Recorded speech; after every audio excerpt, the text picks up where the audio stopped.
2 Octobers ago, my wife and I were going to go to, Israel and Jerusalem, the Holy Land, and then, stuff went down and we got diverted, to first Kusadasi, our first Muslim country. And so my wife and I got separated, and I'm in one of those rooms where they're trying to sell you a carpet. And this is a scam that they have at the end of every tour in Turkey. And you're not going anywhere because there's 4 Turks in the back and they got their arms folded, and you feel isolated. You feel like Andy Dick in an intervention. And they're going to sell you a carpet. And I go, I can't buy a carpet. I've got 4 dogs. They poop everywhere. And the guy goes, don't put it on the floor. And I go, well, that's a carpet. I'm not Aladdin. I don't know where else I'm going to put that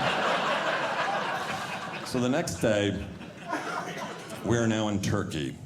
And this is where we depart, okay? So we have to go through passport control at 2 o'clock in the morning, and we are traveling with 35 of the oldest people that we've ever traveled with in our lives, because we were on Regent cruises. And if you know Regent cruises, this is where senior citizens send their parents on vacation. Nobody's in a good mood. Nobody's in a good mood, because we got to go through passport control at 2 o'clock in the morning, get on a bus for an hour to go to the airport and travel 2 days home. And so my wife and I, we kicked all their butts in that half-mile maze from the ship to passport control. So we're in the front of the line, but we don't have our visas. It's the one thing you're supposed to have, the visas. And the visas were not my job. I know whose job they were. I was looking right at her. But what I did not say was, why don't we have our visas? Because whenever I use the cumulative we, I get it handed to me. So I just go, well, we're screwed. And to her credit, she dropped to the floor right there in passport control, and she just started jabbing away at her iPad like some digital fugitive hacker, It was just like a one-woman Cirque du Soleil show. She had beads of sweat like airport pretzels coming down her face. She told me to shut up. I go, I didn't say anything. And she told me to shut up again. She told me to shut up twice, but it was impressive.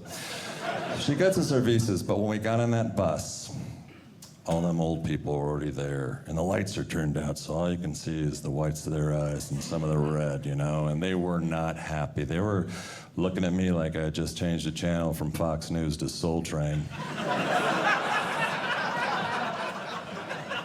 And my wife hates negative attention. She hates it, and she's just doing everything she can to keep it together. So she gets into her seat on the bus, and she sticks her head against the wall, and she's doing everything she can not to bawl. And that's when I tenderly leaned over to her and I said, hey, maybe next time we'll be a little better prepared.